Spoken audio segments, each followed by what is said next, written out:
امی نے ہی ان کا خط مجھے لا کر دیا تھا، جس میں انہوں نے کہا تھا کہ وہ کسی اور سے محبت کرتی ہیں، اس لیے اس کے ساتھ گھر چھوڑ کر جا رہی ہیں۔ امی بہت پریشان ہو چکی تھیں، انہیں ابو کی عزت کی فکر تھی، اس لیے میرے سر پر لال دوپٹہ ڈال کر مجھے رخصت کر دیا۔ حمزہ نے اپنا سر پکڑ لیا تھا۔ وہ بولے، اچھا اب مولوی صاحب نے نکاح پڑھایا تھا تو مجھے لگا تھا وہ اسمارہ کی جگہ فاریہ کہہ رہے ہیں، مگر تب میں نے سر جھٹک دیا کہ میرا وہم ہو سکتا ہے۔ میں بولی، جی امی نے ہی مولوی صاحب سے میرا نکاح پڑھانے کا کہا تھا۔ امی کہنے لگی کہ سب مہمان تو اپنے آپ میں مصروف ہوتے ہیں، کسی کا نام کی طرف کوئی دھیان نہیں دیتا۔ حمزہ نے سر ہلا دیا۔ پھر وہ بولے، تم اس قدر گھبرائی ہوئی کیوں ہو؟ تمہیں یہ رشتہ منظور نہیں تھا کیا؟ میں بولی، مجھے نہیں پتا کہ مجھے یہ رشتہ منظور ہے یا نہیں۔ اس وقت مجھے جو چیز ڈرا رہی ہے وہ یہ ہے کہ آپ اور آپ کی فیملی میرے ساتھ کیسا سلوک کریں گے۔ حمزہ کہنے لگے، فاریہ تم ایک بہت اچھی لڑکی ہو، اس بات کا ثبوت یہ ہے کہ تم نے اپنی بہن کی غلطی کو سدھارنے کے لیے خود کو پیش کر دیا، تم نے اپنے والدین کو رسوائی سے بچا لیا۔ پھر اگر آج بارات خالی واپس لوٹتی تو یقیناً ہماری بھی بہت بدنامی ہوتی، تم نے ہم کو بھی بدنامی سے بچا لیا۔ وہ اب مسکرانے لگے تھے، کہنے لگے، فاریہ تم ایک اچھی خاصی پیاری لڑکی ہو، مجھے تمہیں اپنانے میں کوئی مسئلہ نہیں ہے۔ میں تو حمزہ کی باتیں سن کر ہی حیران رہ گئی تھی، کیا کوئی سچ میں اتنا اچھا ہو سکتا ہے؟ میں بھی اب ذرا پرسکون ہو گئی تھی۔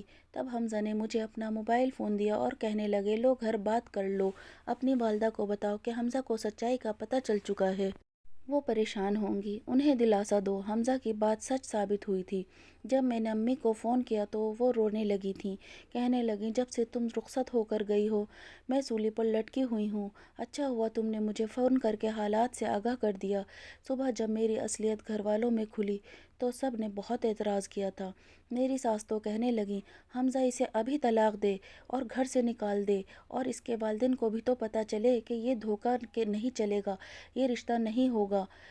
شادی نہ ہوئی، ایسا ہو گیا جیسے ہم نے سبزی منڈی سے کوئی سبزی لینے گئے ہوں اور ہم کو دکھایا کچھ گیا اور پیک کر کے کچھ اور دے دیا۔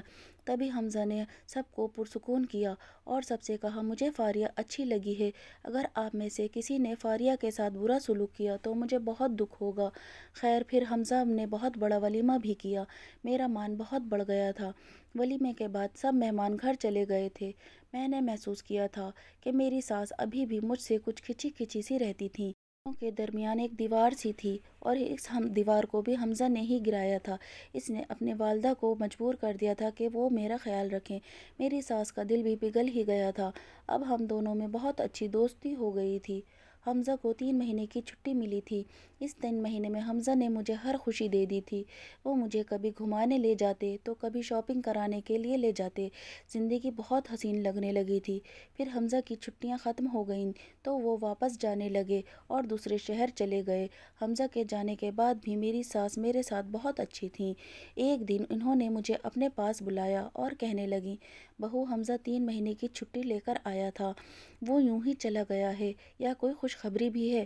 میں اپنی ساس کی بات سن کر بہت پریشان ہو گئی تھی، اس متعلق تو میں نے سوچا ہی نہیں تھا، اب تک امید سے نہیں ہوئی تھی۔ میں نے اپنی ساس کو بتایا کہ کوئی خوشخبری نہیں ہے تو وہ کچھ مایوس سی ہو گئی تھیں، کہنے لگیں، بہو میرے بیٹے کی جاب ایسی ہے کہ ان کی شہادت کی خبر کبھی بھی آ سکتی ہے، میں چاہتی ہوں کہ میرا بیٹا ہزاروں سال جیے، مگر میں نے اس سے کہہ دیا ہے کہ جہاں فرض کی بات آئے وہ ایک بھی لمحے کی تاخیر نہ کرے اور بنا کچھ سوچے اپنی جان کی بازی لگا دے، اس لیے میں چاہتی ہوں کہ میرے بیٹے کی نشانی میرے پاس ہو۔ میں اپنی ساس کی بات سن کر لرز گئی تھی۔ میں بولی، آنٹی خدارا ایسی بات مت کریں، میرے دل کو کچھ ہوتا ہے۔ وہ مسکرا دیں اور میرے سر پر ہاتھ رکھ کر دعا دی کہ تم سدا سہاگن رہو۔ وہ کہنے لگیں کہ بیٹی تم ایسا کرو، کچھ عرصے کے لیے حمزہ کے پاس چلی جاؤ، میں اپنی بہن کے گھر چلی جاؤں گی، حمزہ کو سرکاری کوارٹر تو مل ہی گیا ہے، تم اس کے پاس جا کر رہنے لگو۔ حمزہ کو بھی اولاد کی بہت خواہش تھی۔ مجھے اپنی ساس کی اس بات پر توقع نہیں تھی، مجھے تو لگا تھا کہ وہ مجھے ہمیشہ میرے شوہر سے دور رکھیں گی اور اس کے پاس نہیں جانے دیں گی، مگر انہوں نے مجھے غلط ثابت کر دیا تھا۔ میری ساس کو حمزہ کا فون کر کے کہا کہ وہ مجھے بلا لے، تمام انتظامات مکمل کر لے۔ رات میں مجھے حمزہ کی کال آئی تھی، وہ بہت خوش لگ رہے تھے، کہنے لگے، لگتا ہے میرے جانے کے بعد تم نے رو رو کر اپنا برا حال کر لیا ہے،